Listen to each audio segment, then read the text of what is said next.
राधे राधे। जय श्री कृष्णा। वट सावित्री व्रत की कथा। भद्र देश के एक राजा थे जिनका नाम अश्वपति था। भद्र देश के राजा अश्वपति के कोई संतान नहीं थी। उन्होंने संतान प्राप्ति के लिए मंत्रोच्चारण के साथ प्रतिदिन 1,00,000 आहुतियाँ दी। 18 वर्षों तक यह क्रम जारी रहा। इसके बाद सावित्री देवी ने प्रकट होकर वर दिया कि राजन, तुझे एक तेजस्वी कन्या पैदा होगी। सावित्री देवी की कृपा से जन्म लेने के कारण कन्या का नाम सावित्री रखा गया। कन्या बड़ी होकर बहुत रूपवान हुई। योग्य वर न मिलने के कारण सावित्री के पिता दुखी थे। उन्होंने कन्या को स्वयं वर तलाशने के लिए जंगल में भेजा। सावित्री तपोवन में भटकने लगी। वहाँ साल्व देश के राजा धुमतसेन रहते थे। क्योंकि उनका राज्य किसी ने छीन लिया था, उनके पुत्र सत्यवान को देखकर सावित्री ने पति के रूप में उनका वरण किया। ऋषिराज नारद को जब यह बात पता चली तो वह राजा अश्वपति के पास पहुँचे और कहा कि हे राजन, आप यह क्या कर रहे हैं? सत्यवान गुणवान है, धर्मात्मा है और बलवान भी है, परंतु उसकी आयु छोटी है, वह अल्प आयु है। 1 वर्ष के बाद उसकी मृत्यु हो जाएगी। ऋषिराज नारद की बात सुनकर राजा अश्वपति घोर चिंता में डूब गए। सावित्री ने उनसे कारण पूछा तो राजा ने कहा, पुत्री, तुम जिस राजकुमार को अपने वर के रूप में चुना है वह अल्प आयु है। तुम्हें किसी और को अपना जीवन साथी बनाना चाहिए। इस पर सावित्री ने कहा कि पिताजी, आर्य कन्याएं अपने पति का एक बार ही वरण करती है। राजा एक बार ही आज्ञा देता है और पंडित एक बार ही प्रतिज्ञा करते हैं और कन्यादान भी एक ही बार किया जाता है। सावित्री हट करने लगी और बोली, मैं सत्यवान से ही विवाह करूंगी। राजा अश्वपति ने सावित्री का विवाह सत्यवान से कर दिया। सावित्री अपने ससुराल पहुँचते ही सास ससुर की सेवा करने लगी। समय बीतता चला गया। नारद मुनि ने सावित्री को पहले ही सत्यवान की मृत्यु के दिन के बारे में बता दिया था। वह दिन जैसे जैसे करीब आने लगा, सावित्री अधीर होने लगी। उन्होंने 3 दिन पहले से ही उपवास शुरू कर दिया।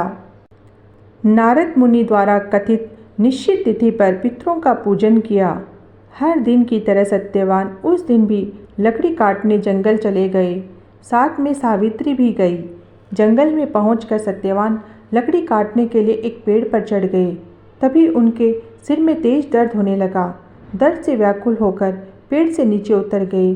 सावित्री अपना भविष्य समझ गई।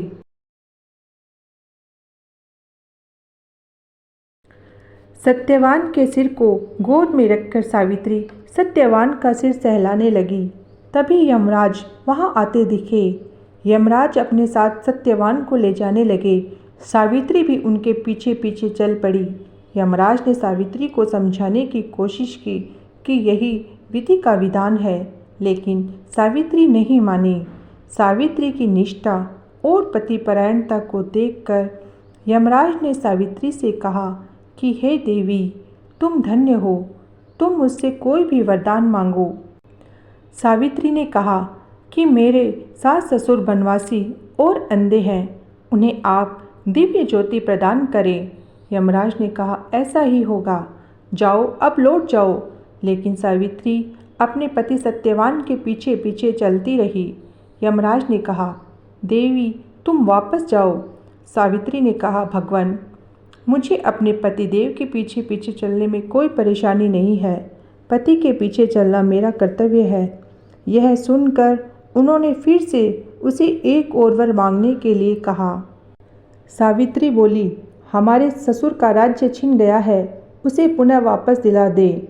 यमराज ने सावित्री को यह वरदान भी दे दिया और कहा, अब तुम लौट जाओ। लेकिन सावित्री पीछे पीछे चलती रही। यमराज ने सावित्री को तीसरा वरदान मांगने को कहा। इस पर सावित्री ने 100 संतानों और सौभाग्य का वरदान मांगा। यमराज ने इसका वरदान भी सावित्री को दे दिया। सावित्री ने यमराज से कहा कि प्रभु, मैं एक पतिव्रता पत्नी हूँ, आप मुझे पुत्रवती होने का आशीर्वाद दिया है। यह सुनकर यमराज को सत्यवान के प्राण छोड़ने पड़े। यमराज अंतर्ध्यान हो गए और सावित्री उसी वट वृक्ष के पास आ गई जहाँ उसके पति का मृत शरीर पड़ा था। सत्यवान जीवंत हो गया और दोनों खुशी खुशी अपने राज्य की ओर चल पड़े।